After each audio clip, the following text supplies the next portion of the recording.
আসসালামু আলাইকুম। আপনাদের সবাইকে কৃতজ্ঞতা, ভালোবাসা, শ্রদ্ধা জানাচ্ছি ছাত্র যুব জনতার তথ্য বন্ধু দৈনিক পূর্বাভাসের পক্ষ থেকে। সেই সাথে sound Bangla TV, MC institute এবং প্রকাশনা প্রযোজনা প্রতিষ্ঠান সাউন্ড বাংলা আপনাদের প্রতি কৃতজ্ঞতা জানাচ্ছে। কৃতজ্ঞতা জানাচ্ছে নিউজ লাইভ ইউকে এবং স্টার বাংলার পক্ষ থেকে। আমাদের এই প্রতিষ্ঠানগুলো আপনাদের সবাইকে কৃতজ্ঞতা জানায় যারা রাজনীতি, শিক্ষা, সাহিত্য, সংস্কৃতি, ধর্ম, মানবতা, সুসমাজ, সভ্যতা এই বিষয়গুলোকে কেন্দ্র করে জীবনের আবহমান পথ চলায় সম্পৃক্ত থাকবার এবং রাখবার চেষ্টাটি করে যাচ্ছেন দিনের পর দিন। দৈনিক পূর্বাভাস সাউন্ড বাংলা টিভির এই আয়োজনে যারা যুক্ত আছেন তাদের সবাইকে কৃতজ্ঞতা জানাচ্ছি। সেই সাথে অনুরোধ জানাচ্ছি দয়া করে বাংলাদেশের মাটি ও মানুষের চিন্তা চেতনাকে ক্যারি করবেন এবং সবার আগে গড়ে তুলবেন নিজেকে, নিজের পরিবারকে, সমাজকে, সংসারকে, দেশকে, সর্বোপরি পৃথিবীকে। পৃথিবীব্যাপী প্রত্যয়ের এই পথ চলা আপনার অবর্তমানেও, অর্থাৎ আপনি যখন থাকবেন না তখনও আপনার এই কর্ম, আপনার এই সাধনাকে ধারণ করবে, লালন করবে। আমরা বিশ্বাস করি, মনে প্রাণে বিশ্বাস করি বাংলাদেশ স্বাধীনতা, স্বাধিকার, সার্বভৌমত্বের প্রতিটি পর্বে ইতিহাসের যেই স্বর্ণক্ষরে নিজেদের পরিধি তৈরি করেছে, সেই পরিধির পথ ধরে মানুষ অবিরাম এই কর্ম, এই পথ চলাকে ধারণ করবে, লালন করবে। সেই সাথে বাংলাদেশের মানুষ গর্বিত যে ইতিহাস সৃষ্টি করেছে, সেই ইতিহাসকে ধারণের মধ্য দিয়ে এগিয়ে যাবে বাংলাদেশের প্রতিটি নাগরিক। আমরা আপনাদেরকে কৃতজ্ঞতা জানাচ্ছি যারা এই মুহূর্তে আমাদেরকে দেখছেন, পরবর্তীতে দেখবেন। মনে রাখবেন, নতুন মানেই স্বপ্ন, নতুন মানেই প্রেরণা। যেই প্রেরণা কখনো কাউকে কোনোভাবেই পিছিয়ে রাখবার, পিছিয়ে থাকবার সুযোগ দেয় না। আজ এই সামগ্রিক বিষয় নিয়ে কথা বলবার জন্য গত কয়েকদিনে গণমাধ্যমে যে ঘটনাগুলো ঘটেছে, বিশেষ করে আজ গণমাধ্যমে যে সংবাদ এসেছে, সেই বিষয়গুলো নিয়ে আলোচনা করবার জন্য সাউন্ড বাংলা পূর্বাভাসের এই আয়োজনে অতিথি থাকবেন দেশের বরেণ্য রাজনীতি সচেতন মানুষ। জি, ওয়ালাইকুম আসসালাম। জি, শুভেচ্ছা আপনাকে, কৃতজ্ঞতা আপনাকে যে আপনি আমাদের আয়োজনে যুক্ত হয়েছেন। সাউন্ড বাংলা পূর্বাভাসের আয়োজনে আপনাকে কৃতজ্ঞতা জানাচ্ছি। আপনাকেও অনেক অনেক ধন্যবাদ এবং আপনার দর্শককে অনেক অনেক শুভেচ্ছা আমাকে ডাকার জন্য। প্রথমবার আপনার এখানে আসলাম, আমি খুব আনন্দিত। জি, প্লিজ। আমাদের যারা দর্শক রয়েছে তাদেরকে আপনার ব্যাপারে বলছিলাম যে আমাদের সাথে আজকে অতিথি হিসেবে থাকবেন সমাজচিন্তক এবং রাজনীতি বিশ্লেষক, সেই সাথে কবি, লেখক। আমরা যেই অভিধায় আপনাকে অভিহিত করতে চাই না কেন, সকল স্তরে আপনি পদচিহ্ন রেখেছেন এমন একজন মানুষ, আমাদের প্রিয় মানুষ শেখ ফরিদ, তিনি আজ আমাদের অতিথি। প্রিয় দর্শক, সাউন্ড বাংলা পূর্বাভাসের এই আয়োজনটি মূলত সারা দিনে গণমাধ্যমে যে বিষয়গুলো আলোচিত হয় সেই বিষয়গুলো নিয়ে আমরা আলোচনা করি। আজকে সেই বিষয়কে কেন্দ্র করে আমরা আলোচনা করব।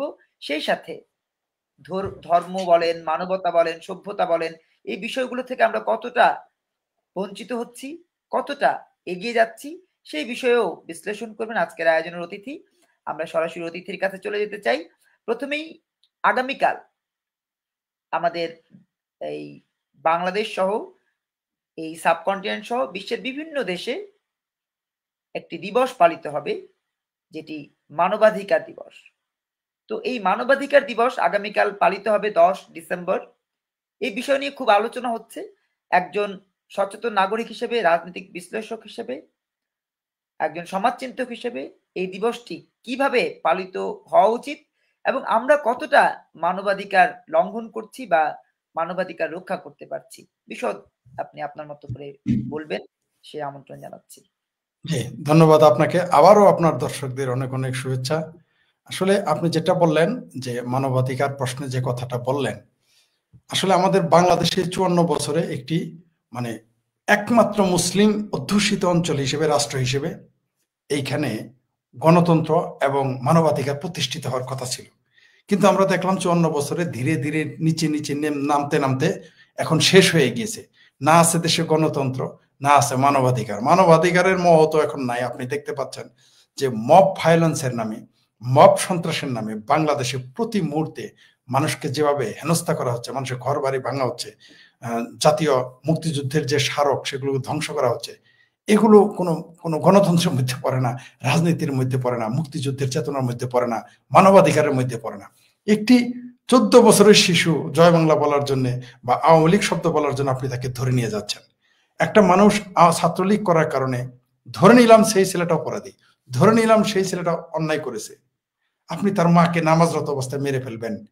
এটা তো মানবাধিকারের মধ্যে পড়ে না, গণতন্ত্রের মধ্যে পড়ে না। আর বাংলাদেশের মানুষ আদৌ গণতন্ত্র বোঝে কিনা, বিশ্বাস করে কিনা, এটা আমার যথেষ্ট সন্দেহ আছে। আর আপনি সেই জন্যই তো রাজনীতি করেন, যাতে মানুষকে আপনি অধিকার সচেতন করতে পারেন। আপনি নিজেও একজন রাজনীতিবিদ এবং একজন সম্পাদক, লেখক বটে। আপনি জানেন যে বাংলাদেশের মানুষ অনেকটা মানে যদি আপনি একাডেমিক ভাষায় আলোচনা করেন, এরা অনেকটা সামন্তবাদীও না, আধা সামন্তবাদী। মানে এরা সামন্তবাদ এখনো ছাড়তে পারে নাই। এখনো দেখবেন এলাকায় মাতাব্বর শ্রেণী আছে, যাকে দেখে আপনি যদি সালাম না দেন, আপনি যতই ঢাকা বিশ্ববিদ্যালয়ের ছাত্র হন, আপনাকে বলবে ছেলেটা বেয়াদব। অদ্ভুত ব্যাপার।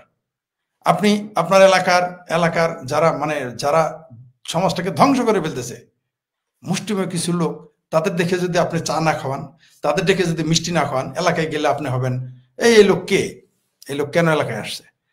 এই হচ্ছে মানে কি, মানে সামন্তবাদের আধা, মানে সামন্তবাদীও না, সামন্তবাদের তাও একটা বৈশিষ্ট্য আছে, সেই বৈশিষ্ট্যটাও নাই একাডেমিক আলোচনায় যদি আমরা যাই।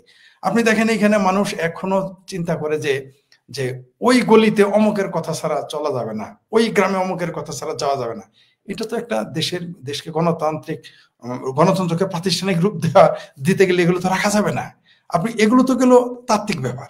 আপনি দেখেন আদালতে কোনো বিচার নাই। অর্থাৎ এই মুহূর্তে যদি আপনি আওয়ামী লীগকে যতই গালি দিক, আওয়ামী লীগকে যত কিছু করুক, গুম করে দিলে তাও বলা যেত তাকে কেউ কাউকে গুম করেছে, প্রেস কনফারেন্স করা যেত, আপনার সেমিনার করা যেত, মানববন্ধন করা যেত, আমরা করেছি, আদালতে যেতে পারতেন।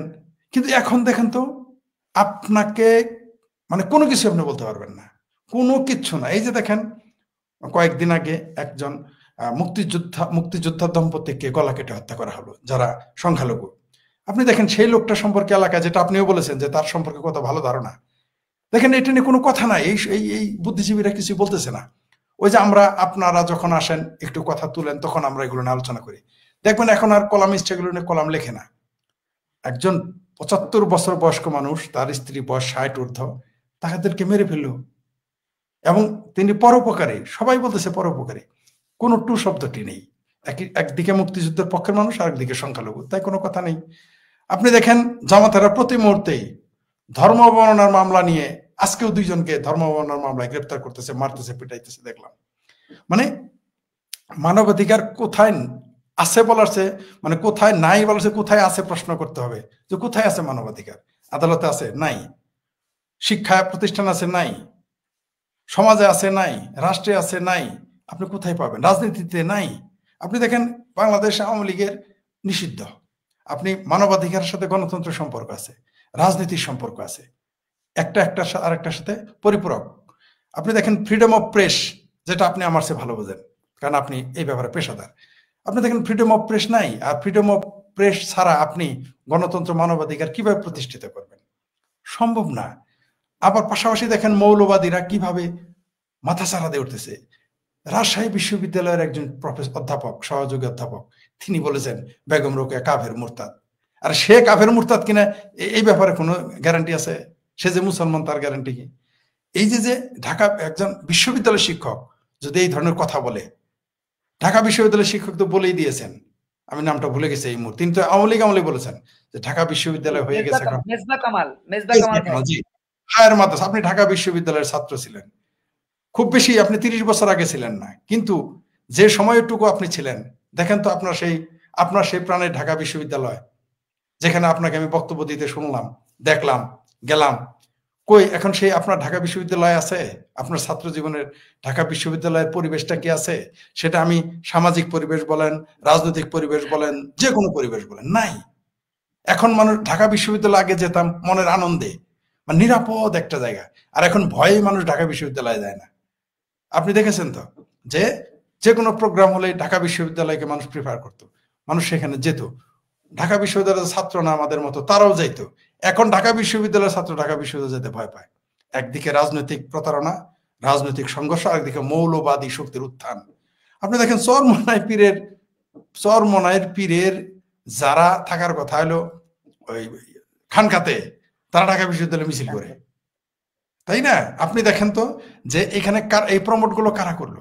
মানবাধিকার কিভাবে থাকবে? যেখানে মৌলবাদ প্রতিষ্ঠিত হবে সেখানে তো মানবাধিকার থাকবে না, কারণ মৌলবাদী শক্তি কখনো মানবাধিকারে বিশ্বাস করে না। সে মনে করে তার বক্তব্য চূড়ান্ত, তার বক্তব্য শেষ, অর্থাৎ ফ্যাসিস্ট। মৌলবাদীর হচ্ছে চূড়ান্ত ফ্যাসিস্ট। এদের চেয়ে বড় ফ্যাসিস্ট আর পৃথিবীতে নাই, সেটা যে কোনো রঙের, বর্ণের, দেশের মৌলবাদী শক্তি হোক। তারা হচ্ছে ফ্যাসিজমের চূড়ান্ত রূপ, হচ্ছে যে আমার চেয়ে আমি যা তাই চূড়ান্ত। গণতন্ত্রে এই বক্তব্য নাই, মানবাধিকার এই কথা নাই। মানবাধিকার হচ্ছে সেইটা, আমি আপনারও সমালোচনা করলে আপনি আমার সাথে দ্বিমত পোষণ করতে পারেন, কিন্তু আমাকে বলতে দিতে হবে। আর যদি আমি আপনার মানহানি করি বা ভুল তথ্য দেই, ভুল না মিথ্যা তথ্য দেই, বলতো ক্ষমার যোগ্য, কিন্তু মিথ্যা তথ্য দেয়, যেমন আপনি এখন একটা হলুদ রঙের জামা পরে আছেন, আমি বললাম না তিনি কালো পরেছিলেন, এটা হলো মিথ্যা তথ্য। আপনি এর জন্য আদালতে যেতে পারেন, কিন্তু আপনি আমাকে জবাই করতে পারবেন না, আপনি আমাকে মেরে ফেলতে পারবেন না। এই এই এই সুযোগ আপনাকে সংবিধান দেয় না। কিন্তু ফ্যাসিস্টরা কি করবে? ফ্যাসিস্টদের কথা হলো, তোর কথা, ফরিদের কথা তো আমি শুনবোই না, বরং আমি যাহা বলবো ফরিদকে তাই শুনতে হবে। এটা হলো ফ্যাসিজম। সেটা রাষ্ট্র হয়তো ক্ষমতাধররা হতে পারে, ক্ষমতার বাইরে। অনেকেই শুধু মনে করে যে ক্ষমতা গেলেই মানুষ ফ্যাসিস্ট। নো, এটা আপনিও আমার চেয়ে ভালো জানেন। আপনি দেখেন প্রেসের ভিতরে ফ্যাসিজম চলতেছে কিভাবে। এই যে এনসিপি গ্যাং, এরা কবে থেকে রাজনীতি করে? 36 দিনের রাজনীতিবিদ, বা শুক্র আমরা আঞ্চলিক ভাষায় বলে যে জুম্মায় 8 দিনের রাজনীতিবিদ। আর আপনি যে রাজনীতি করেন না তাও 20 বছর হয়ে গেছে, মানে আপনার দলের বয়স, আর আপনার ব্যক্তি জীবনের কথা বাদ। কিন্তু দেখেন তো আপনাকে কয়বার পত্রিকা কভারেজ দেয়, আপনি একজন এডিটর, লেখক এবং ঢাকা বিশ্ববিদ্যালয়ের ছাত্র, দেশের বাইরে থেকে আপনি পড়ালেখা করে আসছেন, আপনি এবং আপনার ওয়াইফ। আচ্ছা, আপনার কথাও রাখলাম, বাংলাদেশের কমিউনিস্ট পার্টি, বামপন্থী যারা করে, তাদের কভারেজ কতটুকু দেয় না। কেন দেয় না? কি কারণে দেয় না? এই যে আমি যাদের জাতীয় ভাবির ছেলে বলি, কালাহাড়া বলি, নাহিদ বলি, অমুক বলি, তমুক বলি, ভাবির ছেলে বলি, এরা ইউনুস সরকার গেলে এদের খুঁজে পাওয়া যাবে? আপনারা কিন্তু ছিলেন, আছেন, থাকবেন, আপনি যা আছেন তাই থাকবেন। আপনি আওয়ামী লীগের সময়ও ছিলেন, এখনো আছেন, ইউনুস সরকার চলে গেলেও থাকবেন। ইউনুস সরকার গেলে এদের কাউকে খুঁজে পাওয়া যাবে? এরা তো অর্ধেক 90% তো ভয়ে পালাবে, আর 10% তো পাবলিক এদের আলু ভর্তা করে ফেলবে। তো এদের তো ইতিহাস আর খুঁজে পাবে না। তাদের জন্য মিডিয়া কভারেজ দেখেন, কিন্তু আপনার কথা কয়দিন প্রচার করেছে? কয়দিন? একদিনও না। তারা করবে না। এই যে মিডিয়াতেও দেখবেন একটা ফ্যাসিজম, এগুলো কি বলবো আমরা? এটাকে শুধু আপনি যদি বলেন যে ভয়ে করতেছেন, নো, সাংবাদিকরা এত ভয় পান, সবাই ভয় পায়, এটা আমরা বিশ্বাস করতে চাই না। আসলে তাদের নৈতিক স্খলন ঘটে গেছে, সেই জন্য তারা এই কাজটা করে। কিন্তু উচিত ছিল আমাদের কথাগুলো, আপনার কথাগুলো সমাজে, রাষ্ট্রে তুলে ধরা। আমাকে নিয়ে কালের কণ্ঠ একটা মাত্র নিউজ করেছিল, তার জন্য কালের কণ্ঠের নিচে গিয়ে গালাগালি, কালের কণ্ঠ পত্রিকায় গালাগালি, কালের কণ্ঠ পত্রিকাকে চালাই দিতে বলে। তাহলে আমাদের নিউজ কে ছাপবে? আমরা দেখেছি প্রথম আলোর সামনে গিয়ে গরু জবাই করতে গেছে, গিদর জবাই করতে জানি, শুয়োর জবাই করতে জানি, বাঘও জবাই করতে জানি, গরু জবাই করতে যায়, মানে কি সাম্প্রদায়িক রাজনীতি। এই টেন্ডেন্সি থেকেই তো গেছে, তাই না? ওখানে তো ভেড়া নিয়ে যায় নাই, গরু জবাই করতে গেছে পরিকল্পিত হবে, আমরা বুঝতে পারতেছি। তো বাংলাদেশে এই মুহূর্তে, যেহেতু এই মুহূর্তে রাষ্ট্রে একজন মানে কতগুলো বিদেশি শক্তির কতগুলো দালাল বসে আছে, আরো আমার ভাষায় বলি, আমি ওই দালাল টালাল বলতে রাজি না ভাই, আমি সরাসরি বলি, জামালপুরের মানুষ আমি, যে বিদেশি প্রভুদের কিছু কামলা এই মুহূর্তে ক্ষমতায়। কেন বাংলাদেশে মুমিন মেহেদী ছিল না, মির্জা ফখরুল ছিল না, ধরে নিলাম আওয়ামী লীগ খুব খারাপ, আওয়ামী লীগের কারো দেওয়ার দরকার নাই, কমিউনিস্ট পার্টির লোক ছিল না, অন্য দলের লোক ছিল না, রাজনৈতিক নেতারা নাই, এই সমস্ত কাদের ক্ষমতা? ইউনূস যার পাসপোর্ট ৩টা ৪টা, আসিফ সার যার কথা সকালে বলে একটা, বিকেলে বলে একটা, একবার তিনি বঙ্গবন্ধুর প্রশংসা করে, একবার জাহানারা ইমামের পক্ষে কথা বলে, আবার জাহানারা ইমামের সাথে গাদ্দারি করে, আবার এখন শেখ হাসিনা ফাঁসি চায়।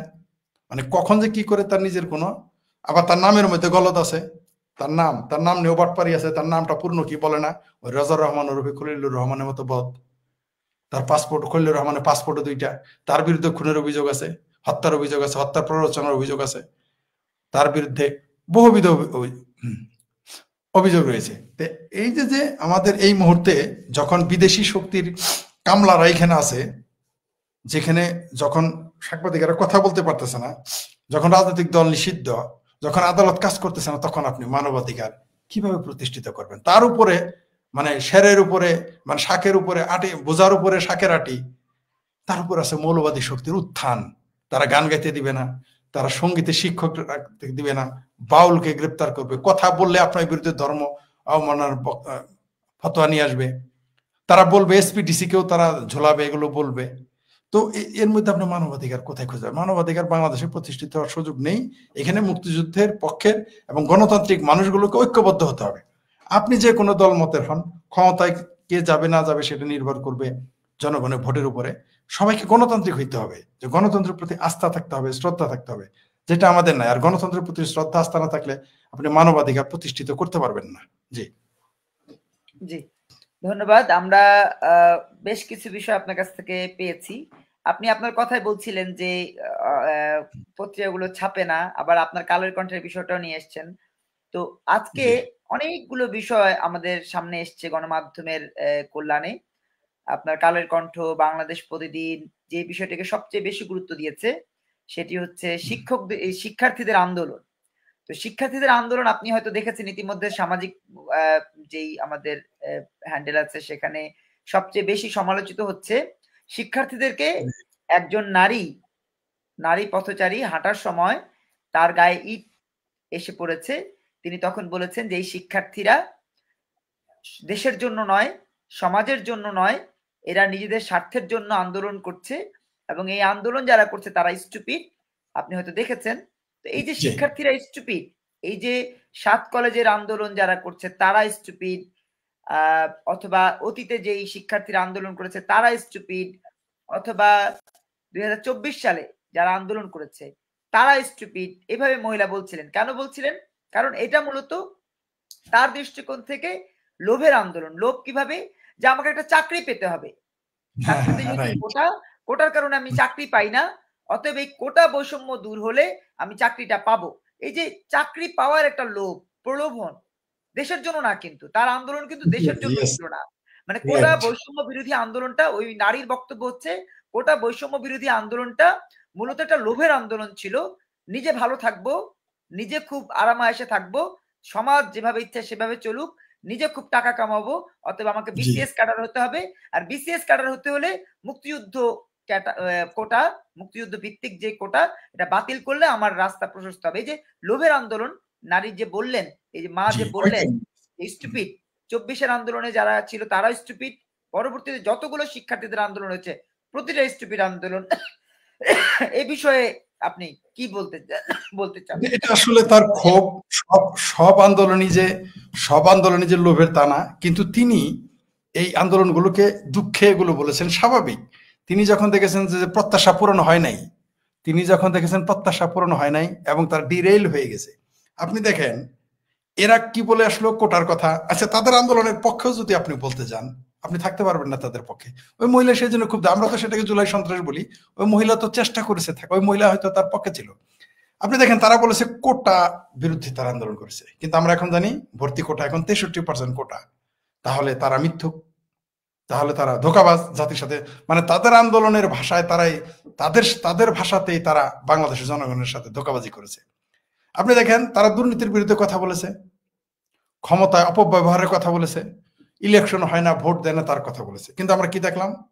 সাদিক কায়েমের বিরুদ্ধে অভিযোগ, নীলক্ষেতের ছাপা মারা বিপি। আমরা কি দেখলাম? এই যে যারা এনসিপি করে, যারা তথাকথিত বৈষম্য বিরোধী আন্দোলন করে, তারা শত শত কোটি টাকার দুর্নীতি করেছে। তো ওই মহিলা এই জন্য এগুলো তো বলবে, তিনি যদি এই আন্দোলনের পক্ষেও থাকেন তারপরে তিনি তো একটু বলবেন, এবং তার বলার একটা বৈধতা আছে, এটা সত্য কথা বলেছেন।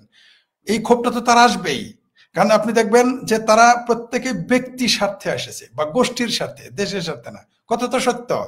তারা চাকরি করতে এসে মন্ত্রী হয়ে গেছে, মানে মন্ত্রী পদমর্যাদা পেয়ে গেছে। কেউ কেউ তো স্বপ্নে পাওয়া তাবিজের মতো, স্বপ্নে পাওয়া ওষুধের মতো ফেসবুকে লিখে মন্ত্রী হওয়া যায়। অদ্ভুত ব্যাপার। আপনি শুধু ফেসবুকে লিখে দিলেন যে আমি আগামীতে স্বপ্নে দেখছি আগামীতে আওয়ামী লীগ সরকার আসলে মোমেন মেহেদী মন্ত্রী হয়ে গেছে, আপনি হয়ে গেলেন। বিষয়টা এরকম। ওই সরোয়ার ফারুকী, তাকে কেউ সোয়ার ফারুকী বলে, কেউ গিদর ফারুকী বলে। দেখেন, আপনি খেয়াল করেন, ডক্টর মোহাম্মদ ইউনূস যখন ক্ষমতায় আসলো কি বলো? এই যে দেখো সর্বোচ্চ উচ্চ শিক্ষিত একটা লোককে আমরা নিয়োগ দিছি, তার সামসার এগুলো বললো। সরোয়ার ফারুকী কি পাস আপনি আমার চেয়ে ভালো জানেন। কেউ বলে আন্ডার মেট্রিক, কেউ বলে মেট্রিক পাস। তো এখন আর কিন্তু তারা কথা বলে না, এখন আর কথা বলে না। আপনি দেখেন এখন যে আন্ডার মেট্রিক মন্ত্রী, এটা আর বলবে না। আচ্ছা, আবার দেখি উচ্চ শিক্ষিত আসিফ সারের কথায় আসি, তার কলিগকে গ্রেপ্তার করলো। কারা যেন বললো শিক্ষক গ্রেপ্তার হওয়ার জন্য ছাত্র আসমান কাঁপে না, কত লম্বা লম্বা কথা বললো। কই আইনের অধ্যাপক আরেকজন কার্জন সাহেব তো গ্রেপ্তার হয়ে আছে এখনো। তার পক্ষে তো সে আসমান কাঁপানি নারী বা ওই জাহাঙ্গীরনগর বিশ্ববিদ্যালয়ের সেই শিক্ষক, তারা তো কেউ আসলো না। কেউ তো তার জন্য বললো না যে এইবার কেন তুমি ঢাকা বিশ্ববিদ্যালয়ের শিক্ষককে গ্রেপ্তার করলা। কেউ তো কথা বললো না। তার মানে তাদের আন্দোলনটাও সিলেক্টিভ, তাদের মানবতাও সিলেক্টিভ, তাদের চাওয়া পাওয়া লক্ষ্য উদ্দেশ্যগুলো সিলেক্টিভ। কিন্তু আমাদেরটা সিলেক্টিভ না। আমরা মুক্তিযুদ্ধের পক্ষে, আমাদের বক্তব্য পরিষ্কার। মুক্তিযুদ্ধের পক্ষে আমরা কথা বলি। যদি অনেকে বলে আমাদের কথা তো আওয়ামী লীগের পক্ষে চলে যায়, আরে ভাই তুমি মুক্তিযুদ্ধের পক্ষে থাকো, আমার কথা তো তোমার পক্ষে চলে যাবে। মোমেন মেহেদী আর শেখ ফরিদ আর মোমেন মেহেদীর স্ত্রীর বিরুদ্ধে যদি অভিযোগ আনা হয় যে তিনি মৌলবাদের বিরুদ্ধে কথা বলেন, আরে ভাই তুমি মৌলবাদী হয়ে না, তাহলে তো তোমার পক্ষে চলে যাবে। তুমি মৌলবাদী থাকলে আমাদের কথা তো তোমার বিরুদ্ধে যাবেই।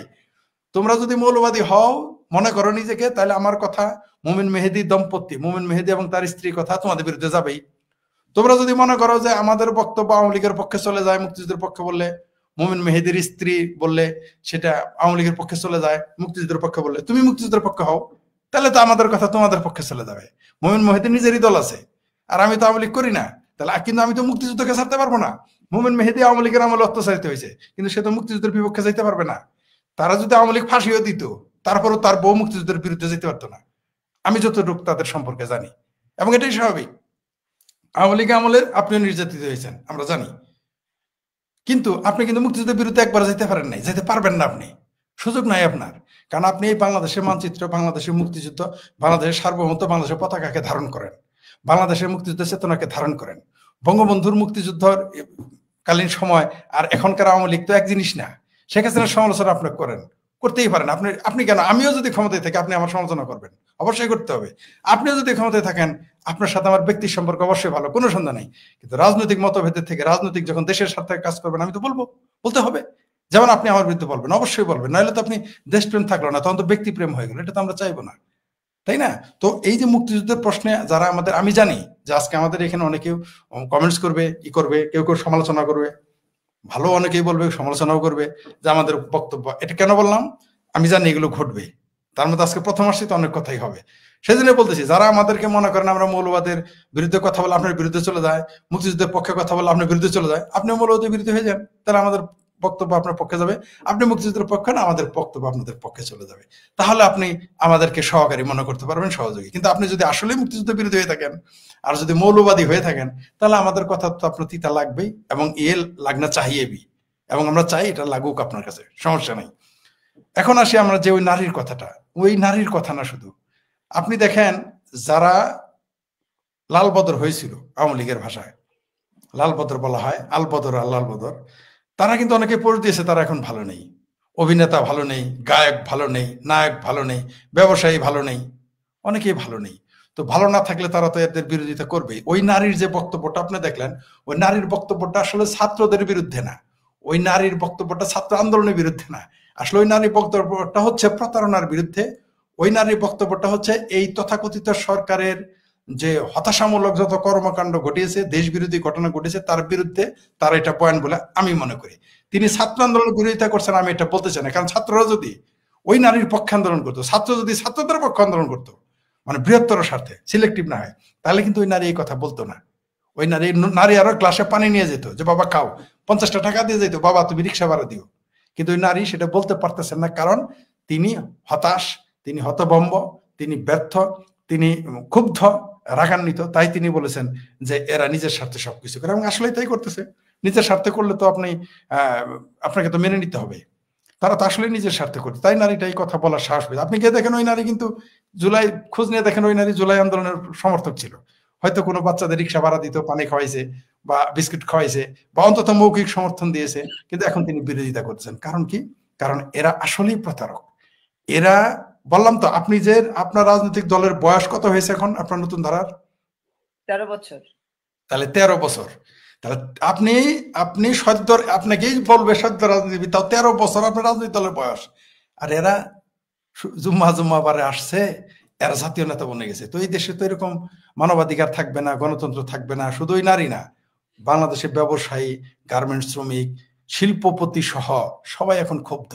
আমি আমি বিস্মিত হয়ে যাই। আমি এরকম একটা দেশ দেখি নাই, যেটা আমি আপনার সাথে এর আগে অন্য টক শো থেকে আলোচনা করেছি। সেটা হলো যে পৃথিবীর সব দেশে হয় গরিব ভালো থাকবে, নয় ধনী ভালো থাকবে, অথবা ধনী খারাপ থাকবে না গরিব খারাপ থাকবে। কিন্তু একই সাথে দুইটা শ্রেণী খারাপ থাকে, সেটা হলো বাংলাদেশ। অদ্ভুত ব্যাপার। উন্নত বিশ্বে আপনি যে দেশে ছিলেন সেখানে ধনীও ভালো থাকে, ব্রিটেনে গরিবও ভালো থাকে। সমাজ কল্যাণমূলক রাষ্ট্রে সেখানে ধনী শিল্পপতিও ভালো থাকে, যারা শ্রমিক তারাও ভালো থাকে। আর বাংলাদেশটা উল্টা, এখানে শিল্পপতির অবস্থা এখন খারাপ, ছেড়ে দে মাকে দে বাসি, গরিবের তো অবস্থা আরো খারাপ। তাহলে এই এই এই অবস্থার জন্য তো ডক্টর ইউনূস আর তার যে এনজিওগ্রাম সরকার, তার আদম ব্যাপারী সরকার, তিনি যে সরকার গঠন, তথাকথিত সরকার গঠন করেছেন, আসলে তো সরকার না, এটা কামলাদের সংগঠন। আমি বলি যে বিদেশিরা তাদের কামলা নিয়েছে, আপনারা তাকে দালাল বলেন, আমি বলি কামলা। তো এরা আবার পাসপোর্টধারী কামলা। কামলা বলতে লজ্জা পান কেন আপনারা? যে উনি যেহেতু ডক্টরেট, তারা সবাই মাস্টার ডিগ্রি করা, অনেকেই ডক্টরেট, এই জন্য অনেকে কামলা বলে না। আরে ভাই, কামলা তো কামলাই, ডক্টরেট হোক আর মূর্খ হোক, কামলা, এরা কামলা দিতে আসছে। বাংলাদেশের জনগণের কাছে এদের মুখোশ খুলে গেছে। তাই ওই নারী শুধু এখন তো ওই ছাত্র বিরুদ্ধে বলছে, এই নারীরা দেখবেন কিছুদিন পরে ঝাঁটা নিয়ে মাঠে নামবে, ঝাঁটা নিয়ে, ঝাঁটা।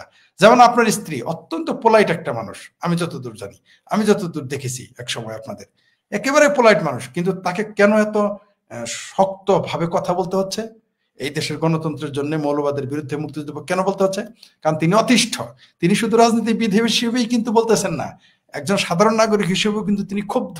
তার জন্য তিনি দেখেন আমার আপনার সাথে তার বক্তব্যগুলো আরো স্ট্রং, আরো মানে ভিন্ন রকম। কেন? কারণ তিনিও হতাশ, তিনি স্তম্ভিত, ক্ষুব্ধ, রাগান্বিত, তার জন্য বলতেছে। তো এগুলো মানুষ বলবেই, এবং খুব শীঘ্রই আমার ধারণা যে বাংলাদেশে যে কোনো সময় যে কোনো কিছু ঘটে যেতে পারে। জি জি, ধন্যবাদ। আমাদের অনেকগুলো বিষয়ে আমরা কথা বলেছি। কিছু প্রশ্ন এসছে। একটা প্রশ্ন এসছে, আপনাকে সরাসরি প্রশ্ন করেছেন জি লিসা। তিনি বলেছেন, শেখ ফরিদ ভাই, আপনি কি কোনো রকমের হুমকি পাচ্ছেন এই যে আপনি এভাবে কথা বলছেন? হ্যাঁ, আমাকে তো প্রতিদিন শত শত গালি, শত শত মেসেজ। যখন এগুলো সিন, কতগুলো সিন করি, কতগুলো করি না। তো পরে যখন ফোন করে গালি দেয়, কারণ প্রথমে লেখে হ্যালো কেমন আছেন, সুন্দরভাবে বলে, তখন সিন করতে যাই বা ফোন ধরতে যাই, তখন যা তা গালি গালি, গালাগালিজ করা করা করা শুরু করে, মেরে ফেলবে, কেটে ফেলবে। সরকারি পক্ষ থেকেও কখনো আর্মি অফিসাররা পরিচয় দিয়েই ফোন করে, পুলিশ অফিসার পরিচয় দিয়েই ফোন করে। তারা তারা মিথ্যা কথা বলে না। কিন্তু অন্যান্য যারা আসে, এরা তো এখন তো পরিচয় দিয়েই ফোন করে সরাসরি। বিশেষ করে ধর্মীয় মৌলবাদী গোষ্ঠী থেকে বেশি হুমকি আসতেছে, বিশেষ করে জামাত, হেফাজত বা চরমনে টরমনে, এগুলোতে বেশি হুমকি আসতেছে। আর আপনার সরকারি ভাবে তো আসেই, আমাকে চুপ রাখার জন্য তো অনেক কথা বলেই। কিন্তু আমরা তো আসলে জেনে শুনে বিষ করেছি পান, মুক্তিযুদ্ধের পক্ষে আমাদের কথা বলতে হবে। আমাদের কোনো নাই, আমাদের কোনো লক্ষ্য নাই যে আমাদের এই পেতে হবে, এই নিতে হবে, সেই জন্য না। আমাদের বলতে হবে মুক্তিযুদ্ধের পক্ষের দল যতক্ষণ না আসবে, মুক্তিযুদ্ধের পক্ষের মানুষগুলো যতক্ষণ দেশের ক্ষমতা না নিবে, এমনকি তারাও যদি ক্ষমতা নেওয়ার পরে ক্ষমতার অপব্যবহার করে, গণতন্ত্রের বিরোধিতা করে, মানুষের অধিকারের বিরুদ্ধে, তখনও আমরা এরকম ভাবেই কথা বলবো। জি জি, ধন্যবাদ। আমরা আরো অনেকেই অনেক ধরনের প্রশ্ন করছেন, আমরা প্রশ্নে পরে যাব। এখন একটা ডিফারেন্ট বিষয়ে আজকে সারাদিন আলোচিত হচ্ছে যে 10 তারিখ বা 11 তারিখে তফসিল ঘোষণা হবে। আপনি কি মনে করেন যে নির্বাচন আদৌতে বাংলাদেশে হবে? কি মনে করেন? একজন সচেতন নাগরিক হিসেবে বলেন, একজন রাজনৈতিক বিশ্লেষক হিসেবে বলেন, আমি একজন লেখক হিসেবে বলেন, কিভাবে, যেভাবেই আপনি চিন্তা করেন না কেন, সেভাবেই যদি আপনি বলতে যান, তাহলে এটা কি দাঁড়াবে? নির্বাচন কি হবে আদৌ? আমি তো বিশ্বাস করি না যে বাংলাদেশে ইলেকশন হবে, আর যদি হয় সেটা হবে সিলেকশন। ইলেকশন হওয়ার তো সুযোগ নাই। ইলেকশন হতে গেলে তো আপনাকে আওয়ামী লীগের উপর যে নিষেধাজ্ঞা আছে সেটা তুলে নিতে হবে, তাই না? আপনাকে নৌকা মার্কার উপরে যে নিষেধাজ্ঞা তুলে নিতে হবে, ছাত্রলীগের উপর যে নিষেধাজ্ঞা তুলে নিতে হবে, আওয়ামী লীগকে নির্বাচনে অংশগ্রহণ করতে দিতে হবে। এমনকি তারা এই কথা বলেছে। নতুন ধারার মতো রাজনৈতিক প্ল্যাটফর্মকে নিবন্ধন দিতে হবে। হ্যাঁ, অবশ্যই আপনাদের নিবন্ধন মাস্ট দিতে হবে। আর আমি কিন্তু সেটাই। আসলে আমি কিন্তু নিবন্ধনের পক্ষে না। নিবন্ধন লাগবে কেন? আমি একটা দেশে রাজনীতি করব, নিবন্ধন কেন লাগবে? এটা আমরা কিন্তু তখন আমি কিন্তু আপনি তো জানেন আমি তখন এটা সমালোচনা করেছি, এর বিরুদ্ধে কথা বলেছি। আমি নিবন্ধনের পক্ষে না। আওয়ামী লীগ সরকার আমলে এটা করলো, আমি এটা বিরোধিতা করেছি। বিশ্বের মাত্র 11টা দেশে নিবন্ধন প্রক্রিয়ায় এই রাজনৈতিক নির্বাচনগুলো হয়, রাজনৈতিক কর্মসূচিগুলো হয়, মাত্র 11টা দেশে। মাত্র 11। তাও হ্যাঁ, ওই 11টা হয়তো সেখানে আবেদন মানে প্রসেসিংটা খুব সহজ, এত সহজ, কঠিন জি, না। জি, বাংলাদেশে সহজ। যা করেছে। হ্যাঁ, আমি হ্যাঁ। আমি ইলেকশন করব, কেন আমাকে 200 লোকের স্বাক্ষর নিতে হবে? কেন আমাকে 2000 লোকের স্বাক্ষর নিয়ে আমাকে আবেদন করতে হবে স্বতন্ত্র? কেন আপনাকে নিবন্ধন করতে হবে? আপনাকে আর কিছু না হোক স্বতন্ত্র ইলেকশন করতে দেখ, ধরে নিলাম রাজনৈতিক দল করতে দেখ, আপনাকে তো স্বতন্ত্র ইলেকশন করতে দিতে হবে স্বাভাবিকভাবে। সেটাও কেন দিচ্ছে না? আমি বুঝতে পারি না। এগুলো ভুল সিদ্ধান্ত, এগুলোর আমি নিন্দা জানাই এবং এগুলো প্রত্যাহার করার অনুরোধ করি। আর নিবন্ধন সিস্টেম থাকলে সেটা সহজতর করতে হবে, আপনাকে নিবন্ধন দিতে হবে। আপনি না, যে কেউ নির্বাচন, মুক্তিযুদ্ধ বিরোধীদের কথা বাদ, মুক্তিযুদ্ধ বিরোধিতাকারী ছাড়া সব দল মতকে আপনাকে রাজনৈতিক নিবন্ধন সহজ প্রক্রিয়া দিতে হবে, অথবা নিবন্ধন ছাড়া ইলেকশন করতে দিতে হবে। আগে হয়নি, হয়েছে তো, আগে হয় নাই। নিবন্ধন ছাড়া ইলেকশন করে নাই মানুষ, অনেকেই করেছে, সমস্যা আমরা কি তাতে? একটু একটু গভীরে যেতে চাই।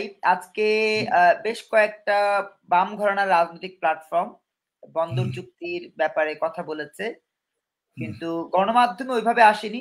ছোটখাটো গণমাধ্যম যেমন আমাদের হুম। হাউস বা এরকম ছোটখাটো যারা একটু অনেস্টলি সত্য কথাটা তুলে ধরতে চাই, এই হাউসগুলো বলছে। আপনি একটা সুন্দর কথা বলেছেন যে কালের কণ্ঠে আপনার যখন ফটোকার্ডটা করে তখন আমরা হুম। ভেবেছিলাম যে এই বুঝি আমরা যারা শুরু হলো সত্য উচ্চারণ বলে করি তাদের তাদের জন্য সত্যিকার অর্থে একটা উন্মুক্ত। ভালো জায়গা আমরা পাবো, এমন একটা চিন্তা করেছিলাম। কিন্তু যখন দেখলাম যে কালের কণ্ঠ ওই সময়টাতেই কালের কণ্ঠ আমাদের সংবাদও বেশ কয়েকটা সংবাদ আমাদের ধরেছিল। হাসান হাফিজ যখন নতুন এসছিলেন, নতুন যখন জি, জি। দায়িত্ব নিলেন কালের কণ্ঠের, তার পরপরই আপনার ফটোকার্ড, আমার একটা ফটোকার্ড ছেড়েছিল, কিছু নিউজ আমাদের ছেড়েছিল। তো এরপরে হুট করেই বন্ধ করে দিল। বন্ধ হ্যাঁ, করে হুমকি দেবার দিয়েছে। পর আমরা ভাবলাম যে মনে হয় এখানে কোনো বড় ধরনের চাপ আছে। পরে যে হুম, ঠিকই অবশ্যই। যখন একটু খোঁজ খবর নিলাম দেখলাম যে হ্যাঁ, বড় ধরনের চাপ আছে। তো বাম ঘরানার রাজনীতি যারা করছেন তাদের সংবাদগুলোও ইদানিং আর মাঝখানে খুব ছাপা হয়েছে রুহিন হোসেন প্রিন্সকে কোট এখন করেছে, বন্ধ করে দিছে। এই যে হ্যাঁ, বন্ধ শাহরুখ ভাইকে কোট বন করেছে। এটা বন্দর বন্দর নিয়ে আন্দোলন করার পরেই এদের নিউজ ব্ল্যাক আউট করে দেওয়া হয়েছে। নিউজ আর ছাপছে না। অথচ আচ্ছা, ওই যে আমার জাতীয় বাতি যারা জি। কোথায় গিয়ে পানি খাইলো, কোথায় গিয়ে হাঁস খাইলো, এগুলো জাতীয় নিউজ হয়। কার বাচ্চা হইলো, কে বিয়ে করলো, সেগুলো বিয়ে ফটো কার্ড করলো, হয়। হ্যাঁ, ফটো কার্ড হয়। আনোয়ার মাসুদের মতো মানুষ বিয়ে করেছে। আর হলো যে ফটো কার্ড হয়েছে, তাকে নিয়ে আলাদা নিউজ হয়েছে, এক্সক্লুসিভ নিউজ করেছে। এই যে গণমাধ্যমের যে মানে এই তৈল একটা মর্দনের প্রক্রিয়া, এই প্রক্রিয়া নঈম নিজামরা কিন্তু হারিয়ে গেছে। নঈম হ্যাঁ, নিজামদের হ্যাঁ। কাছ থেকে হাসান হাফিজরা শিখে নেই। আবার হুম। আপনার ফরিদে ইয়াসমিনদের কাছ থেকে হাসান হাফিজরা শিখে নেই। তার মানে এই যে শেখার যে ব্যাপারটা আমার কাছে কেন যেন মনে হয় এদের ইতিহাস থেকে বা ভুল থেকে শিখতে হয় সেই সম্পর্কে কোনো ধারণা নাই। তো এই বিষয়ে আপনি কি বলতে চান? কি মনে করেন যে এটা আসলে গণমাধ্যম কি করছে? এটা আমাদের জাতির জন্য দুর্ভাগ্য, বাংলাদেশের জন্য দুর্ভাগ্য, এবং এটা গণতন্ত্রের জন্যও বিপজ্জনক একটা বিষয়। আপনি দেখেন, এই যখনই বন্দর নিয়ে বামপন্থী রাজনৈতিক দলগুলো কিন্তু জুলাই আন্দোলনের সক্রিয় অংশগ্রহণ করেছে। তারপরও তাদের নিউজ ছাপছে না। কারণ কি? কারণ হলো পুঁজিবাদী রাষ্ট্রগুলো, পুঁজিবাদী শাসন ব্যবস্থা এরকমই করে। মানে শাসকের বিরুদ্ধে যখন যাবে সেগুলো ছাপবে না। আপনি দেখেন কমরেড আব্দুস সামাদকে কিভাবে প্রেস ক্লাবে আহত করা হলো, সেই নিউজ ছাপে নাই। অথচ ওই যে ওই ওই ওই ওইখানে দাঁড়িয়ে একটা আধা পাগল আছে, কখনো নিজেকে প্রধানমন্ত্রী ঘোষণা করে, প্রেসিডেন্ট ঘোষণা করে, কি যেন নাম ভুলে গেছি। ওই আধা পাগল তাকে নিয়ে দেখবেন জাতীয় পত্রিকাগুলো নিউজ করে। কিন্তু সেখানে কমরেড আব্দুল সামাদ, তিনি একজন ব্যক্তি জীবনে ডাক্তার, তার উপর এত বড় ঘটনা ঘটলো, একটা নিউজ পর্যন্ত করে নাই কোনো পত্রিকা। আর বামপন্থীদের কোনো নিউজ এখন ছাপতেছে না। কারণ কি? এটা যে শুধুমাত্র, আপনি যদি বলেন ভয়ে, আমি এটা মানতে রাজি না। আপনি নিজেও তো একজন এডিটর, আপনি তো ভয় পান না? আপনারও তো জেলে যাওয়ার সম্ভাবনা আছে। আপনার আরো বড় বিপদ, দুইজনে মিলে আপনার রাজনীতি করেন, অর্থাৎ আপনাদের দুইজন, আপনার স্বামী স্ত্রী দুইজনের জেলে যাওয়ার সম্ভাবনা আছে। তাহলে আপনারা তো ভয় পাচ্ছেন না, আপনারা তখনও ভয় পান না, এখনো ভয় পান নাই, ভয় পাচ্ছেন না। তাহলে আপনারা যদি বলতে পারেন, তারা কেন বলতে পারে না? আমি এখানে মনে করি এটা নৈতিকতার কিছু ব্যাপার আছে। আমরা তো আপনাদের মতো যারা বীর তাদেরকে দেখে ইন্সপায়ার হই, তাদেরকে দেখে আপনি আগে থেকেই সাহসী, না, এটা আপনাকে স্যালুট করলাম আমাকে এই সম্মান দেওয়ার জন্য, কিন্তু আপনারা দুইজন আগে থেকেই সাহসী, এটা হয়তো সবাই জানে না, আমরা যারা আপনাদের কাছে থেকে জানি, আমরা জানি। প্রিয় দর্শক, আপনাদের একটা জিনিস বলি আমি, উনি বয়স যখন ছাত্র জীবন শেষ করে তিনি রাজনীতিতে ঢুকেছেন, উনি আমার সাথে জুনিয়র, কিন্তু রাজনীতিতে সক্রিয় তিনি অবস্থান। আমি তাকে দেখতাম যে কিভাবে তিনি সক্রিয় অবস্থান থাকে, তার স্বামী স্ত্রী সহ। আমি তো প্রথমে বুঝতেই পারি নাই যে ওটা তার স্ত্রী, অনেকে পরে বলে যায়, আমি বলছি না, ওনার প্রেমিকা হইতে পারে। পরে শুনি না তার স্বামী স্ত্রী মিলে। এমনকি আমি মনে করছি যে, প্রথমে তো মনে করতাম যে তিনি উন্নত জীবন যাপনের সুবিধার আশায় রাজনীতিতে এসেছেন, কিন্তু আমাকে সৈয়দ হারুন ভাই বলছে, আরে না হরিদ ভাই, ওনারা লন্ডন ফেরত, ওনারা চাইলে আরো ভালো জীবন যাপন করতে পারতো। আমি এইভাবে, প্রিয় দর্শক, আপনার প্রতি যে শ্রদ্ধা বোধটা কিভাবে ভালো সেটা আমি আপনাকে খোলামেলা বললাম। আমি তো যখন আমাকে হারুন ভাই বললো যে না, এরা লন্ডন থেকে চলে আসছে এই দম্পতি, এরা চিনেন না আপনি ফরিদ ভাই, আমি তাই তো, আমি তো জানি না, পরে আপনাদের সম্পর্কে শুনেছি। এটা হয়তো দর্শক জানে না বা আপনারা বলেন না। আসলে আমাদের এটা একটা সমস্যা, আমাদের প্রচারের অভাব। একদিকে মিডিয়া আমাদের কভারেজ দেয় না, আর এদিকে আমরাও আমাদের সম্পর্কে বলি না। এটা আমাদের জন্য ক্ষতি, সমাজের জন্য ক্ষতি, রাষ্ট্রের জন্য ক্ষতি। যাই হোক, আপনি যেটা বললেন যে এখন আমাদের দেশের যে সামগ্রিক যে অবস্থা, রাজনৈতিক যে অবস্থা, নির্বাচনের যে অবস্থা, আমি মনে করি না দেশে নির্বাচন হবে, ইলেকশন হবে না। সিলেকশন হলেও হতে পারে, আবারও বলছি হলেও হতে পারে। মিলকে জুলকে জামাত বলবে আমাকে এই গতবার 17 দিয়েছিলেন, এইবার 34টা দেন। আপনি নিশ্চিত থাকেন, জামাতের 30টা আসন আপনি দেন, 35টা মেনে নেবেন। জামাত একেবারে সুবহানাল্লাহ বলে রাজি হয়ে যাবে। আর যদি ভারত বলে যে তুমি গোবর খাবা, গরুর পেশাব খাওয়া, তোমার ক্ষমতায় আনবো, কালকে জামাত গরুর পেশাব আর গরুর গোবর খাওয়া শুরু করবে, ইয়েতে গিয়ে একেবারে মাঠে ময়দানে ঘোষণা দিয়ে খাওয়া শুরু। এই হচ্ছে জামাত। জামাত ওগুলো দর কষাকষি করতেছে। বিএনপি কে না, বিএনপি তো হাতির মতো বড়, নিজের গা তো, নিজের শরীর নিজে দেখে না, সে বুঝতে পারে না তার ক্ষমতা সম্পর্কে। এই সুযোগটাই জামাত নিয়ে নিছে। আর জামাত তো তাদের মানসিক ভাবে যারা জামাত শিবির, তারা তো অধিকাংশ লোক বিএনপি করে। তো এই লোকগুলো জামাতের বিরোধিতা করবে না, এই জন্য বিএনপি ভয় পেয়ে যায়। তাছাড়া একটা কারণ আছে, বিএনপির সাথে জামাতের আতাত ছিল আগে, বহু ভালো কাজ যেমন করেছে, আকামত 2-4টা বড় বড় আকাম করেছে, ওগুলো প্রকাশ হয়ে যাবে, সেই ভয়েও অনেক সময় চুপ থাকে। জামাতে তো বলে, এই যে বলে দিব কিন্তু ওইখানে, এই যে অস্ত্র মামলা, 10টা অস্ত্র মামলায় কারাগারে ছিলেন, আমি কিন্তু ভারতকে বলে দিব। এই ভয়ে হয়তো বিএনপি চুপ থাকে। বা আরো এই যে 64 বোমা হামলা, 63 জেলায় বোমা হামলা, বলতে পারে যে আপনি এর সাথে জড়িত ছিলেন। 21 আগস্টের হামলা যে জড়িত ছিল সব কিন্তু বলে দেয়, ভয়ে হয়তো চুপ থাকে, বিভিন্ন কারণে হয়তো চুপ থাকে। কিন্তু এটা ইট শুড নট, এটা হওয়া উচিত না। প্রত্যেক রাজনৈতিক দলের তার নিজস্ব সক্রিয় ভূমিকা থাকা উচিত। বিএনপি যে ভুলটা করতেছে, হয়তো এখন দর কষাকষি করে একটা সিলেকশন হবে বড় জোর, তারপরে বলতেছি আমার সন্দেহ আছে, ইলেকশন তো হবেই না। ইলেকশন হইতে গেলে আপনাকে সেনাবাহিনী রিক্রুট করতে হবে, করছেন। আর যখন আপনি তফসিল ঘোষণা করবেন, ওই দিন থেকে ইউনিভার্সিটির চেয়ে শক্তিশালী হবে কে? নির্বাচন কমিশনার, বাংলাদেশের সংবিধান অনুযায়ী, তাই না? কারণ আপনাকে তখন তিনি তাকে গ্রেপ্তার করার ক্ষমতা থাকবে। এই নির্বাচন কমিশনার তখন গ্রেপ্তার, নির্বাহী আদেশের মতো আদেশ দেওয়ার ক্ষমতা থাকবে নির্বাচন আগের দিন পর্যন্ত। তার কাছে ডক্টর ইউনূস, প্রেসিডেন্ট ছাড়া কারো কাছে সে কৈফিয়ত দিবে না। তো এই যে ক্ষমতা, সেই নির্বাচন কমিশনার কি সেই মুরদ আছে? নির্বাচন কমিশনার কি সেনাবাহিনী পেয়েছে? যে বাংলাদেশে এই মুহূর্তে বলে যে সেনাবাহিনীর ডিজিএফ এর অফিসে রিট খুলে নেবে, যেখানে বলে যে মব সন্ত্রাস করতেছে, জামাত বলছে তারা জোর করে ভোট নেবে, জামাতে বলছে টিওনো ইউনো ওসি ডিসি তাদের কথা শুনতে হবে, হেফাজত বলেছে মানিকগঞ্জে যে এসপি ডিসি রে ঝুলাবে, মাঠে ময়দানে উল্টা বিচার করবে। তো এই মুহূর্তে নির্বাচন হবে কি করে আশা করেন? আর এই যে আমার জাতীয় ভাতিজা যারা আছে, আমতারেক ছাড়া যতগুলো দল আছে, এনসিপি ফেনসিপি সহ, গণরিয়া পরিষদ বলেন আর গণ অধিকার পরিষদ বলেন, আমতারেক ছাড়া সবাই তো বলছে যে জাতীয় পার্টিকে নির্বাচন করতে দিবে না, এমনকি আওয়ামী লীগের পক্ষের লোকদের স্বতন্ত্র নির্বাচন করতে দিবে না। তাহলে এটা কি ইলেকশন হবে? এই ইলেকশন, এটা কিভাবে ইলেকশন হয়? এটা তো ইলেকশন হচ্ছে। আমার ধারণা আপনিও যদি ইলেকশন করেন, আমি জানি আপনি ইলেকশন করবেন, আপনি তফসিল ঘোষণা করলে আপনি যখন ইলেকশন করতে যাবেন বা আপনার স্ত্রী ইলেকশন করতে, আমি শিওর আপনাদের আওয়ামী লীগের দোষর বলে আপনাকে পেটাবে, মারবে, বা আপনাকে সাইন করতে দিবে না, বা আপনাকে ঢাকায় থাকতে দিবে না। কারণ কেন বললাম? কারণ হলো আপনি কিন্তু এই আন্দোলনের সমর্থন করেছেন, অর্থাৎ ছাত্রদের কোটার পক্ষের আন্দোলন সমর্থন করছেন, সরকার পতনের না, কোটার। কিন্তু তারপরে আপনাকে দেখেন আওয়ামী লীগের আমলে আপনি নির্যাতিত হয়েছেন, ওগুলো কিছুই মনে রাখবেন। আপনি দেখছেন না কলিমুল্লাহ স্যারকে জেলে দিয়েছে, আপনি দেখেন না লতিফ সিদ্দিককে জেলে দিয়েছে, পান্না ভাইকে জেলে দিয়েছে, সাংবাদিকদের জেলে দিয়েছে, কাঙ্গন সাংবাদিক যে সাংবাদিক এই জুলাই আন্দোলনের পক্ষে ছিল তাদেরকেও জেলে দিয়েছে। তো আপনাকে হয়তো আপনাকে বলবে আপনি আওয়ামী লীগের দোষর, আপনাকে নমিনেশন পেপার জমাই দিতে দিবে না। আর আমিও আশা করছিলাম যে যদি সত্যি সত্যি তফসিল ঘোষণা করে আমিও তাহলে বরিশাল থেকে একটু বের হয়ে আইসা অন্তত পক্ষে নমিনেশনটা সাবমিট করে, আপনি ঢাকায় কত আসনা করবেন জানি না, আমি 16 নাম্বার বলে রাখছি আর কি, 15 বা 16, তো ওই যে মিরপুর পল্লবী যেটা আর কি জমা দেবো। কিন্তু আমি জানি আমাকে ঢুকতেই দিবে না, আপনাকেই বরং দিবে কিনা সন্দেহ আছে, আওয়ামী লীগের দোষর বলে আপনাকে জমা দিতে দিবে না আমার ধারণা। কিন্তু অথচ দেখেন এদের জনপ্রিয়তা তো দেখেছেন, বরিশালে গিয়েছিল টাকলা ফুয়াদ, যদিও টাকলা বলাটা অনুচিত, তারপর বলতেছি টাকলা ফুয়াদ কেন বললাম, অনেকেই বলছে এটা বলা উচিত না, কিন্তু তাহলে আমাদের সরিষাবাড়ির এমপি কে যে টাকলা মুরাদ বলতো সেটা তো বডি শেমিং ছিল, তখন মনে ছিল না। সুতরাং সেই সেন্স আমি বলতে চাই যে টাকলা পথ বরিশালে গেছে, শুনছেন তো যে জুতার বাড়ি খেয়ে আসতেছে, তারা দৌড়াইতেছে, পুলিশ কিছু বলে না। তারা এই মুহূর্তে এতই জনপ্রিয় যে নিজের এলাকায় গিয়ে জুতার বাড়ি খাইতে যায়।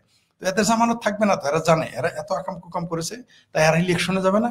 সিলেকশনে গেলে যেতে পারে, কিন্তু সিলেকশনে গেলেও তাদের স্বপ্ন পূরণ হবে না, তারা ক্ষমতায় টিকতে পারবে না। বাংলাদেশের মানুষ, আমি নিশ্চিত আপনার চ্যানেলের মাধ্যমে জানিয়ে দিতে চাই, যারা মুক্তিযুদ্ধ বিরোধী, তারা যদি স্বপ্ন দেখে তারা সিলেকশনে বা জোর করে বাই ফোর্স বা ইঞ্জিনিয়ারিং করে, অলরেডি বলে ফেলছে তো তারা ইলেকশন ইঞ্জিনিয়ারিং করবে। আর জামাতের নেতা তো আজকে বলেই দিয়েছে যে কিয়ামতের ময়দানে দাঁড়িপাল্লা মার্কা থাকবে, আপনার মার্কাও থাকবে না, আর নৌকা মার্কা আর ধানের শীষ থাকবে না, সব মার্কা, তাহলে হাত পাকাও তো থাকবে না, তাই না? তাহলে তো চরমনের হাত পাকাও থাকে না, শুধু নীতি মার্কা থাকবে। তো এগুলো তারা বলে ফেলছে। এরা যে কোনো মূল্যে তাদের বলে দিতে চাই, যদি তারা জোর করে ক্ষমতায় যায়, বাংলাদেশের মানুষ ৭১-এর মতো আবার যুদ্ধ ঘোষণা করবে এই জামাতের বিরুদ্ধে, স্বাধীনতা বিরোধীর বিরুদ্ধে। কারণ ডক্টর ইউনূস আর ওয়াকার সাহেব যত চেষ্টাই করুক না কেন, মুক্তিযুদ্ধ বিরোধীদের এই দেশের জনগণ মেনে নিবে না, এটা আমি লিখিত দিতে পারি আপনাকে। বাংলাদেশের মানুষ বোকা, বাংলাদেশের মানুষ বিভ্রান্ত হয়, বাংলাদেশের মানুষ লোভী। ডক্টর ইউনূসের ভাষায় যে 500 টাকায় ভোট বেচে, এরা যতই ভোট বেচুক 500 টাকায়, জামাতকে ক্ষমতায় মেনে নিবে না। এই এই এই যে মমিন মেহেদির নতুন ধারায় মার্কা দেখ না দেখ, নিবন্ধন দেখ না দেখ, কিন্তু জামাতকে এই দেশের জনগণ ক্ষমতায়ন মেনে নেবে না, নেবে না, নেবে না, এটা আমি নিশ্চিত। অনেক বিষয়ের অবতারণা হয়েছে। আমরা একটা বিষয় আপনি শুরুতে একবার বলেছিলেন যে বীর মুক্তিযোদ্ধা যোগেশ তারাগঞ্জের, যিনি খুব পরিচিত মানুষ ছিলেন, তাকে যেভাবে সপরিবারে হত্যা করা হয়েছে। এরপর আমরা দেখলাম যে মা এবং মেয়েকে একসাথে হত্যা করলো, হত্যা করে স্কুল ড্রেস পরে বেরিয়ে গেল বাসা থেকে। একইভাবে আমরা দেখলাম যে ঢুকেছিল কিন্তু হিজাব পরে, হিজাব পরে, হিজাব পরে, হ্যাঁ। তো এই যে একটা আইন শৃঙ্খলার অবনতি হচ্ছে, আপনি দেখবেন যে নির্বাচন করবার জন্য প্রথম একটা শর্ত, সেই শর্তটা হচ্ছে যে আইন শৃঙ্খলা পরিস্থিতি যেন মোটামুটি আয়ত্তে থাকে। কিন্তু আমরা দেখছি আইন শৃঙ্খলা আয়ত্তে নেই, মানুষের মধ্যে কোনো স্থিরতা নেই, ভাই ভাই দ্বন্দ্ব হচ্ছে, এক ভাই আরেক ভাইয়ের গলা কেটে ফেলছে, এক ভাই আরেক ভাইকে কোপ দিচ্ছে, এক ভাই আরেক ভাইকে বলছে দালাল, আরেক ভাই আরেক ভাইকে বলছে দোসর।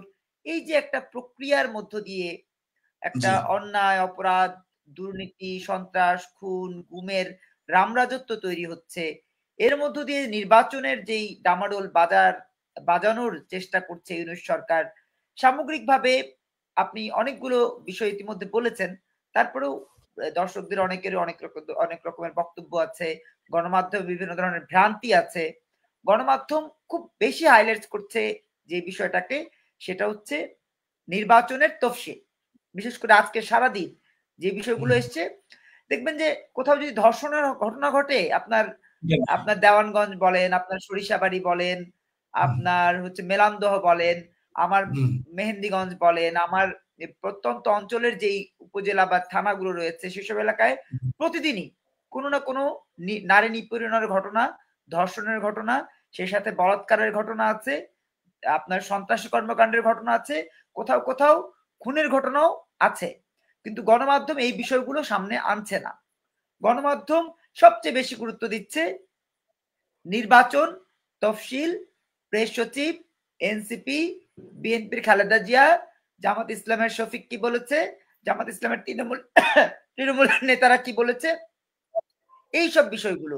অর্থাৎ জুলাই কেন্দ্রিক, এই 24-এর জুলাই কেন্দ্রিক যত কিছু তৈরি হয়েছে সবকিছুকে তারা গুরুত্ব দিচ্ছেন উইদাউট হিউম্যানিটি। আপনার আমার আমাদের জীবন রুটি রুজি কোথায় গেল কোনো খবর নাই, গণমাধ্যমে এসব আসে না।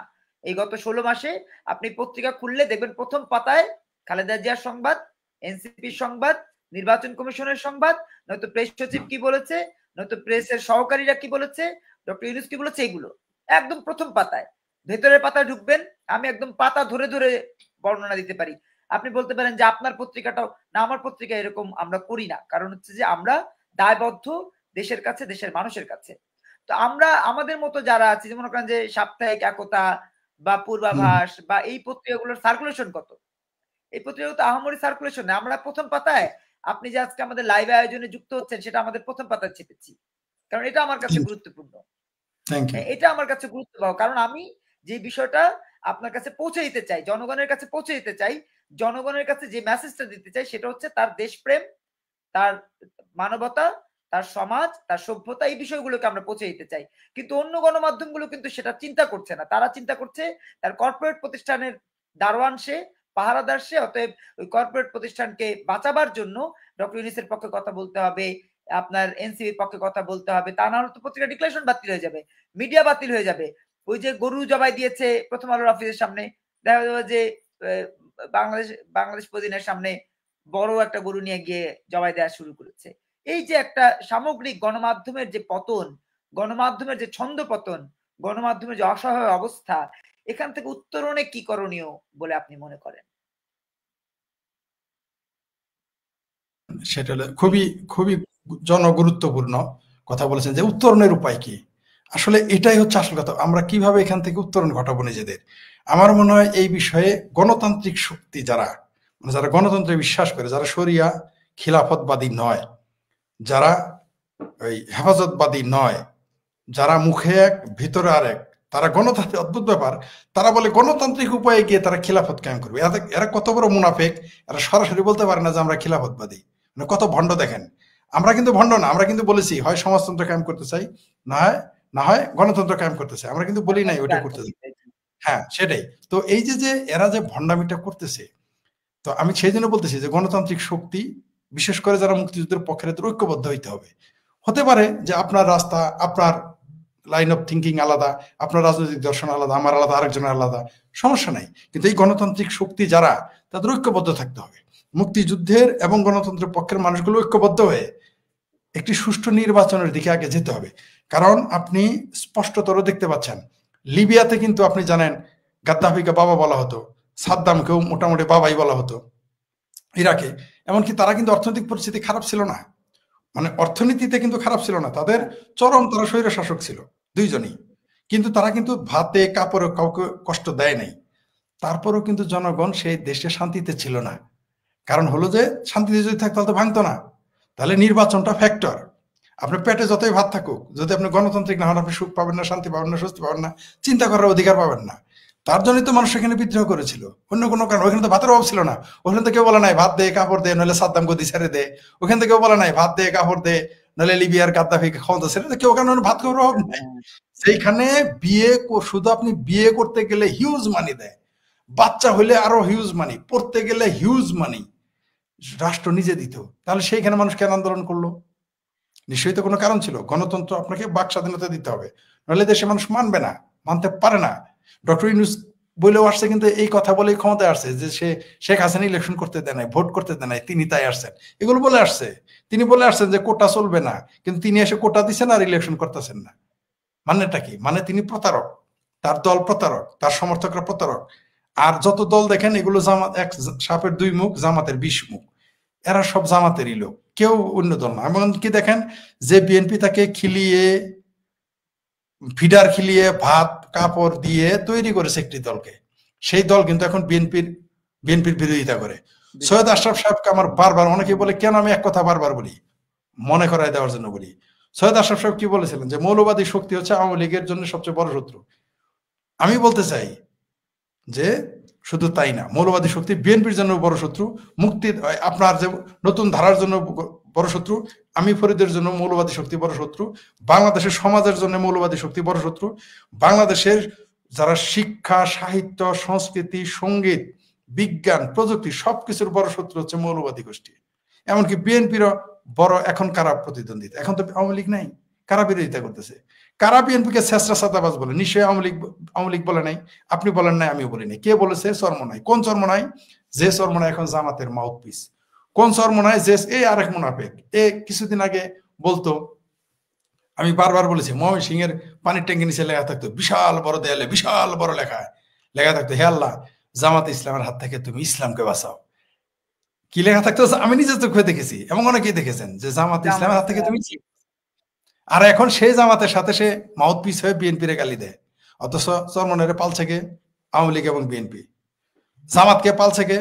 সরাসরি বিএনপি। জামাতকে প্রতিষ্ঠিত করেছে কে? জিয়াউর রহমান। এটা আমার কথা না, বিএনপির নেতারা বলেছে, এটা আপনার কথাও না, যদিও এটা ঐতিহাসিক সত্য। এটা আমরা বললে তো দোষ হবে, তাই তাদের উদাহরণ দিলাম। তারা বলেছে সেই বিএনপি এখন বিএনপিকে বলে শেষরা চাঁদাবাজ, আওয়ামী লীগের বরং টুসা রাখছে, বলে শাহী চাঁদাবাজ। আওয়ামী লীগ নাকি শাহী চাঁদাবাজ, বিএনপি শেষরা চাঁদাবাজ। কাঠটা তারটা খেয়ে। তো মৌলবাদী শক্তি এই দেশের শত্রু। ৭১ এই মৌলবাদী শক্তি আমাদের পক্ষে ছিল না, আজও নেই। তার জন্যই তারা বেগম রোকেয়াকে কাফের মুরতাদ ফতোয়া দেয়, তার জন্যই তারা ৭১ মুক্তিযোদ্ধাদের কাফের ফতোয়া দিয়েছিল। ৫২ সালে ৫২ আন্দোলনে তারা ভাষা আন্দোলনের কর্মীদের কাফের বলেছিল। তারা গোলাম আজমের ছেলে তো বলেই দিয়েছে আওয়ামী লীগ যারা করে তারা মুসলমান না, বলেছে, এরা বলেছে, আমি শুনেছি। আবার জামাতি মৌলবীরা বলতেছে অন্য যে কোনো মার্কায় ভোট দিলে, কি দাড়িপাল্লা মার্কা আর হলো হাত পাঙ্গা মার্কা ছাড়া কোথাও ভোট দিলে অনেক ইমান থাকবে না। তো এই যে মৌলবাদী গোষ্ঠী, এরা কারোর জন্যই ভালো না, না দেশের অর্থনীতির জন্য ভালো, না দেশের রাজনীতির জন্য এরা ভালো। এরা দেশটা সৃষ্টিতে বিরোধিতা করেছিল। তো আমি বলতে চাই, উত্তরণের পথ হলো বাংলাদেশের মুক্তিযুদ্ধের পক্ষের মানুষ এবং গণতান্ত্রিক মানুষগুলোকে, এবং যারা সমাজতন্ত্র ধর্মনিরপেক্ষ তারা ঐক্যবদ্ধ ভাবে একটা ইনক্লুসিভ নির্বাচন, যেটা বলে সর্বসম্মত, সবাই মিলে অংশগ্রহণের মধ্যে একটা নির্বাচন লাগবে। নির্বাচনের মাধ্যমে সবচেয়ে খারাপ শাসকও যদি হয় সেটা অগণতান্ত্রিক ভালো সরকারের চেয়ে ভালো, কারণ আপনি কথা বলতে পারবেন। এই যে আজকে দেখেন, কোন টিভিতে কোন পত্রিকায় মোমেন মেহেদির বয়ান নাই, শেখ ফরিদের বয়ান যায় না, আওয়ামী লীগের লোকের বয়ান তো যায় না। কেন? তারাই দেশের নাগরিক না। আপনি আওয়ামী লীগের আমলে আপনি বসে গালি দেন নাই শেখ হাসিনা ফেরাউন বলছেন, বঙ্গবন্ধুকে নমরুদ বলছে আওয়ামী লীগ ক্ষমতায় থাকতে। আপনি এখন টিভিতে গিয়ে হাসানাত আব্দুল্লাহ বিরুদ্ধে সমালোচনা করলে মামলা হয়। ডাস্টবিন শ্রমিকের বউ, ওই যে আপনি বলছেন লাইভ এসে, ডাস্টবিন শ্রমিকের বউ এখন বেগম রোকেয়ার পদক পায়। এর চাইতে আর হাসির কি আছে? মানে তারাই সব পুরস্কারও তারা, মানে মানে মানে পুরস্কার দাতাও তারা, গ্রহীতাও তারা। মানে আপনি পুরস্কার দিলেন, আপনার ওয়াইফ নিল, বিষয়টা এরকম। মানে আপনি তো এটা করবেনই না, এরকম হাস্যকর কাজ। আমি শিওর আপনি যদি, আমি দোয়া করি আপনি কোনোদিন এই দেশে আপনার মতো ভদ্রলোকেরা, আপনার মতো শিক্ষিত মানুষ এবং আপনার মতো সৎ মানুষেরা ক্ষমতায় অংশগ্রহণ করুক, অংশ নিক। আপনি যদি কোনোদিন ক্ষমতায় যান, আমি জানি আপনার ওয়াইফকে আপনি কোনো রাষ্ট্রীয় সুবিধা নিতে দিবেন না, সে যোগ্য হলেও দিবেন না, আমি জানি। আপনার ওয়াইফও যদি কখনো কোনো সরকারে যেতে পারে, আমি শিওর কোনো পদ পায়, ক্ষমতা পায়, আপনাকে কোনোদিনই সুবিধা দিবে না, যোগ্যতা থাকা সত্ত্বেও। ধরে নেন আপনার কোনো বই বেস্ট সেলার হলো, আমি জানি আপনার সে পুরস্কার নিতে দিবে না, বিতর্কিত হওয়ার থেকে সে রক্ষা দেয়। কিন্তু এখানে কি দেখলাম, যেহেতু ইউনুসের কন্যারা নাই, ইউনুসের বউ নাই, কারণ ইউনুসের এক বউ রাশিয়ান, এক বউ ভারতীয়, ইউনুসের কন্যারা আমেরিকান, তাই কারে দিল? ডাস্টবিন শ্রমিকের বউরে দিল। চিন্তা করে দেখেন, ডাস্টবিন শ্রমিকের বউ আবার বিভিন্ন জায়গায় দায়িত্বপ্রাপ্ত, কখনো সাক্ষী, কখনো আসামি, কখনো এইটা, কখনো সেইটা। এখন বেগম রোকেয়াপুর কয়দিন পরে না বেহেস্তের টিকিটটাও না জামাতের কাছ থেকে দিলে এখন ১৬ গলা পূর্ণ হয়। এদের উচিত হাটহাজারে গিয়ে বা মগবাজারে গিয়ে বা চরমনাইয়ের দরবারে গিয়ে বা সরসিনের দরবারে গিয়ে বেহেস্তের টিকিটটার পরে দিলে ভালো হয়ে যেত। সবচেয়ে ভালো হতো বেহেস্তের টিকিটটা যদি ফরদ মাজারে দিত, অথবা যে কৃষ্ণ মন্দিরে দিত, বা ওই যে পিনাকি বট্টরে দিত, সবচেয়ে ভালো হইতো। তবে আমার শেষ কথা, আমাদেরকে ঐক্যবদ্ধ একটা নির্বাচনের মাধ্যমে জনগণের, এই দেশ জনগণের, বাংলাদেশ গণতান্ত্রিক রাষ্ট্র, মুক্তিযুদ্ধের মাধ্যমে একটি দেশ সৃষ্টি হয়েছে গণতান্ত্রিক ভিত্তিতে, গণতন্ত্রের বিশ্বাসের উপরে। এইখানে জনগণের দেশ, জনগণের নেতা এই দেশ শাসন করবে, কোনো এনজিওর দোকানদার না, কোনো উড়ে আসে জুড়ে বসার লোক এখানে ক্ষমতায় থাকলে আমাদের দেশের পরিণতি খারাপ হবেই। জি জি ধন্যবাদ। সাউন্ড বাংলা পূর্বাভাসের আজকের এই লাইভ আয়োজনের একদম শেষ পর্যায়ে চলে এসেছি আমরা। শেষে এসে আমরা প্রতি পর্বে যাদেরকে আমরা অতিথি করি তাদের সম্পর্কে একটু জানতে চাই। তাদের জন্ম, তাদের কর্ম, শিক্ষা, তাদের ইচ্ছা, পরিকল্পনা এবং তারা কিভাবে বেড়ে উঠেছেন এই বিষয়ে তাদের জন্য 5 মিনিট সময় বরাদ্দ থাকে এবং আপনার এই 5 মিনিট বরাদ্দ সময়ের মধ্য দিয়ে আপনি আপনার জীবনের সকল কথা শেষ করে আমাদের দর্শকদেরকে ধন্যবাদ জানালে আমরা আয়োজনের সমাপ্তি টানবো। আমন্ত্রণ জানাচ্ছি আপনার জন্ম তারিখ, সাল বলা লাগবে না যেহেতু আপনি চিরতরুণ থাকতে চান। আপনি আপনার জন্ম তারিখ, শিক্ষা এবং পরবর্তী কর্ম এবং বিয়ে-শাদী, সন্তান-সন্ততি, পরিবার সম্পর্কে কিছু যা অনেক হয় কি অনেকে জানতে চায় যে তিনি অমুক, তাকে আমরা দেখি কিন্তু তার সম্পর্কে তো জানি না। যে কারণে আমরা তো আর আপনাকে ওইভাবে মানে ব্যক্তিগতভাবে যতটুকু চিনি তার মধ্যে আপনার স্ত্রী, সন্তান ওগুলা জানি না। যে কারণে আমরা দর্শকদের জানার সুবিধার্থে যেহেতু এটা গণমাধ্যম যেহেতু পূর্বাভাস একটা গণমাধ্যম, সাউন্ড একটা গণমাধ্যমে যারা যুক্ত থাকেন তাদের জানার সুবিধার্থে আমরা আপনার কর্ম, শিক্ষা, জন্ম এই বিষয়গুলো আমাদের দর্শকদের সাথে শেয়ার করবার অনুরোধ জানাচ্ছি। আচ্ছা, আমি খুব সংক্ষিপ্তভাবে বলি, কারণ হলো যে আমি ব্যক্তিগত বিষয়গুলো নিয়ে তথ্য দুইটি কারণে বলি। একটা হলো যে আত্মপ্রচার, বলতেছি সব বলতেছি, সমস্যা নাই, সবই বলি। মানে দুইটা কারণে সাধারণত আমি এটা বলি না। একটা হলো আত্মপ্রচার হয়, আর একটা হলো নিরাপত্তার অভাব। দুইটা কারণ থাকে। তো আমি কিছু এড়িয়ে যাব টেকনিক্যাল কারণে। আমি 70 দশকের শুরুতেই আমার জন্ম জামালপুর জেলার সরিষাবাড়ি উপজেলার। পড়ালেখা করেছি সরিষাবাড়ি কলেজে। পরবর্তীতে ভারতের একটা শিক্ষা প্রতিষ্ঠান থেকে ডিগ্রি নিয়েছি, সেটা আমি টেকনিক্যাল কারণে এখন আপাতত বলতেছি না, ঠিক আছে। আর এখনো পড়ালেখা করতেছি, পড়ালেখার তো আর শেষ হয় না। এখনো এই তো সদ্য কিছুদিন আগে এক জায়গায় ভর্তি হয়েছি। আর একটা জিনিস বলতে চাই যে আমি খুবই সাধারণ পরিবারের মানুষ, খুবই সাধারণ তবে সৎ পরিবারের মানুষ। জামালপুর জেলার মানুষ এমনিতেই শিল্প, সাহিত্য, সংস্কৃতি এদিকে অনেকটা তারা সঙ্গীতে আগ্রহী। আমি সেই পরিবেশেই মানুষ হয়েছি, একেবারে অসাম্প্রদায়িক পরিবেশে মানুষ হয়েছি। যদিও আমি লিখেছি কিন্তু যে আমার পরিবার উচ্চশিক্ষিত নয়, ঠিক আছে। এমন নয় যে তাদের পড়ালেখার অ্যাবিলিটি ছিল না অর্থনৈতিক কারণে, তা না। মানে তাদের টেন্ডেন্সিটা এরকম ছিল না যে পড়ালেখা, তখন যেমন আমার মামা অনেক সম্পত্তির মালিক নিজে, আমার মায়েরই অনেক সম্পত্তি ছিল, আর তো আমার মামার তো তিনি পড়ালেখা করেন নাই, কারণ তখনকার মানুষের এই ধরনের কাজ করে নাই। তবে আমি আগ্রহ না, মানে তারা এগুলো সেন্সই কাজ করে নাই। তারপরে আমার দাদির গোষ্ঠীরা অনেক পরে পড়ালেখা করছে, কারণ হলো যে এক এক মানুষ একভাবে চিন্তা করেছে। আর আমাদের ওইদিকে আমরা মোটামুটি একটা সাধারণ পরিবার থেকে উঠে এসেছি। আমরা সবচেয়ে দুর্ভাগ্য যে আমাদের পরিবারে মুক্তিযোদ্ধা নাই, কিন্তু আমার সৌভাগ্য যে আমার পরিবার, আমার মা বাবা কোনো গোষ্ঠীতে, নানা দাদার কোনো গোষ্ঠীতে রাজাকার আলবদর নাই। এই জন্য ক্রেডিট, আমি নিজেকে গর্বিত মনে করি। অন্তত রাজাকার নাই, মুক্তিযোদ্ধা থাকুক বা না থাকুক, কিন্তু মুক্তিযুদ্ধের পক্ষের মানুষ আমি। ছোটবেলা থেকে আমার মা বাবা আমাকে সততা শিখিয়েছে, অসাম্প্রদায়িকতা শিখিয়েছে। মানে তারা শব্দটা তারা জানতো না, অসাম্প্রদায়িক শব্দটা তারা জানতো না, সাম্প্রদায়িক শব্দটা জানতো না, বুঝতেও না। কিন্তু মিলেমিশে থাকার একটা আমাদের সিমলা বাজার সরিষাবাড়িতে আমাদের বেশিরভাগ, আমার অর্ধেকেরও বেশি বন্ধু ছিল হিন্দু। এটা শুধু আমার না, তখন তো আমাদের বয়সের সময় সে 80-90-এর দশক, এগুলো সবারই তাই ছিল। এখন তো হিন্দু মুসলিম একটা বিভেদ সৃষ্টি করা হয়েছে। আগে আমরা পুজোতে যেতাম, ওরা আমাদের রোজাতে আসতো, রোজাতে ইফতার করতাম হিন্দু বন্ধুদের নিয়ে, ওদের পূজাতেও আমরা যেতাম, ওরাও আমাদের ঈদে আসতো। এমনকি আমাদের যে গরু, যেটাকে আমরা গরু খাই, গরু খাওয়ার ঈদ বলি, সেই দিনও তারা আসতো, তাদের জন্য আলাদা রান্না থাকতো। আমরা একটা সুন্দর একটা পরিবেশের মধ্যে সেই আমাদের সেই বিখ্যাত বাউল শিল্পীর গানের ভাষায় আগে কি সুন্দর দিন কাটাইতাম, ওইভাবে আমরা মানুষ হয়েছি।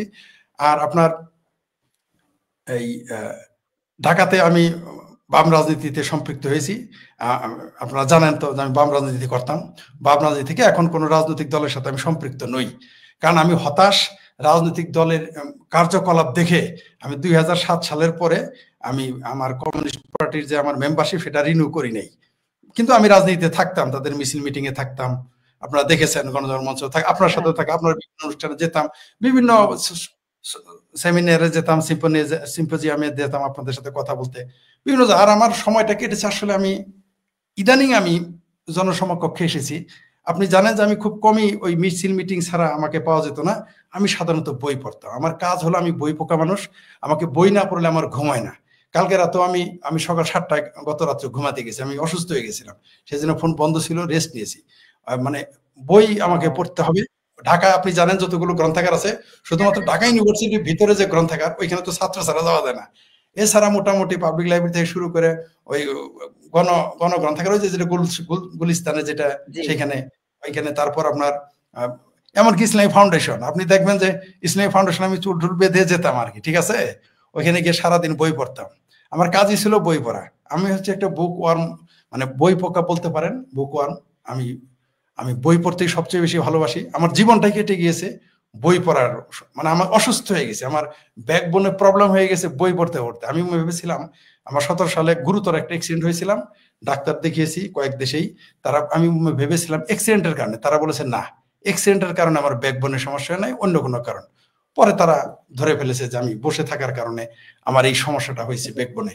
হ্যাঁ, তো আমি বই পোকা মানুষ, বই ভালোবাসি। সবচেয়ে বড় কথা, আমি মানে ফিলান্থ্রপিস্ট।